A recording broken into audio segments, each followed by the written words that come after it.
ছেলের মনের ইচ্ছে পূরণ করতে চললাম তাড়াহুড়ো করে। তো কোথায় গেলাম, কী মনের ইচ্ছে সবই তোমাদের সাথে শেয়ার করব। পুরো ভিডিওটা দেখতে থাকো, আশা করি তোমাদের ভালো লাগবে। নমস্কার বন্ধুরা, গৌরী রেসিপি অ্যান্ড ব্লগ চ্যানেলে নতুন আর একটা ভিডিও দেখার জন্য সবাইকে অনেক অনেক স্বাগত। চ্যানেলের নতুন বন্ধু হয়ে থাকলে চ্যানেলটাকে সাবস্ক্রাইব করে পাশে থাকা বেল আইকনটা অন করে রাখবে নতুন রেসিপি বা ভিডিওর আপডেট পাওয়ার জন্য। দেখো, সকালেই আমি স্নান টান করে পুজো টুজো দিয়ে নিয়েছি। এখন প্রায় 9টা বাজে। এখন রেডি হয়ে যাচ্ছি ছেলের মনের ইচ্ছে পূরণ করতে। ছেলে যাবে আজ একটা কম্পিটিশনে। তো কোথায় যাবে দেখতে থাকো ভিডিওটা। তো এখন একটু রেডি হয়ে নিচ্ছি, খাওয়া দাওয়া শেষ, স্নান টান সেরে। তো সকাল থেকে কোনো ভিডিও টিডিও করা হয়নি, তো ভাবলাম একটু যখন যাচ্ছি তোমাদের সাথে শেয়ারই করি। কখনো তো এদিকে দিকে যাওয়া হয় না।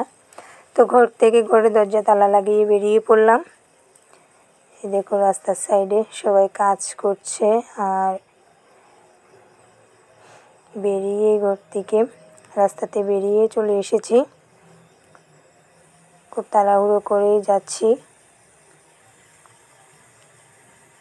তো এখন চলে আসলাম মেন রোডে।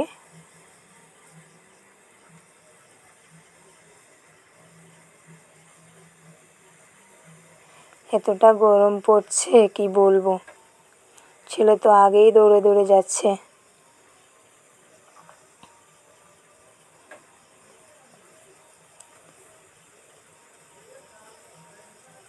তো যাব PWD অফিসে।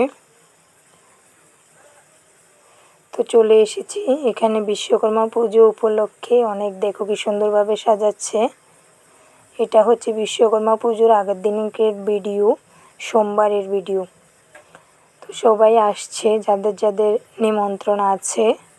তো এখানে আজকে একটা আর্ট কম্পিটিশান হবে। তো আমার ছেলের খুব ইচ্ছে ছিল, পুরস্কার পাক বা না পাক ওটা বড় কথা নয়, কিন্তু এখানে উৎসাহের সাথে যে আসছে, যে জয়েন হতে পারছে, এটাই অনেক বড় ব্যাপার। প্রায় অনেকগুলো বাচ্চা, তো কতটা বাচ্চা এটা আমি পরে বলছি।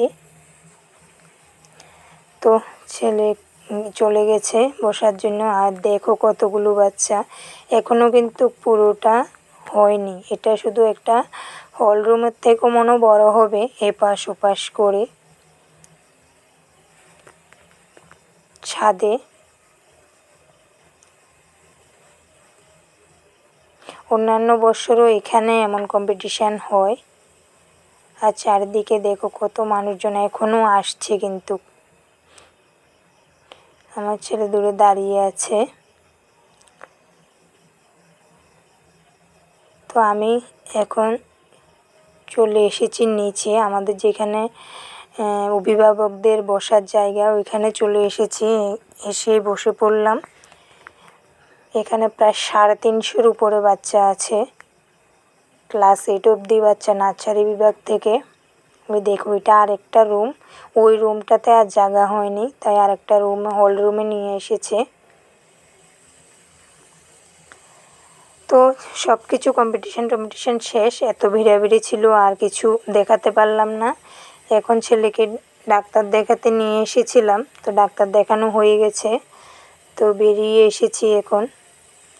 আজ কয়েকদিন ধরে ওর শরীরে অ্যালার্জির মতো দেখা যাচ্ছে, তো ওইটা ডাক্তার দেখিয়ে এখন বাড়ি ফিরে যাব। আর আমাদের বাড়ি ফিরে যেখানে যাই, ওইখানে পাশে একটা খুব সুন্দর কালী মন্দির আছে। তো মন্দিরটা একটু দেখিয়ে দিলাম, যেহেতু তালা লাগানো, তো ভিতরে ঢুকতে পারিনি। তো চলে আসলাম ঘরে। আর এদিকে দেখো, সকালবেলা আমি যে রান্নাবান্না করেছি সবটা কিন্তু গুছাতে পারিনি। পুজো দেওয়া বাকি ছিল, স্নান ছিল, অনেক কাজ ছিল, তাই আর পারিনি। তো এখন সবগুলো গুছিয়ে ধোয়া মোছা করে তারপরে আসলাম। আসার সময় কিছুটা টিফিন নিয়ে এসেছিলাম, ওইটা খেতে বসেছি। কারণ যেহেতু আমি সকালে রান্নাটাও করতে পারিনি, 9টার ভিতরে কি হয় বলো। পুরনো ভাত ছিল, আগের দিনের বাসি ভাত ছিল, তরকারি ছিল, ওইটা খেয়ে চলে গেছি মায়ের ছেলে। তো এখন আসার সময় একটু রুটি সবজি নিয়ে এসেছি। আর ওইখানে টিফিনের জন্য কিছু জিনিস দিয়েছিল, মিষ্টি 2-3 রকমের, ওইটা নিয়ে বসলাম। আর এদিকে নিয়ে এসেছি ডিম আর মাংস। তো মাংসটা পরে রান্না করব, খেয়ে দিয়ে নিই, খুব খিদে পেয়ে গেছিলো। তো আজকের ব্লগটা এখানে শেষ করছি। সবাই ভালো থেকো, সুস্থ থেকো, টাটা সবাইকে।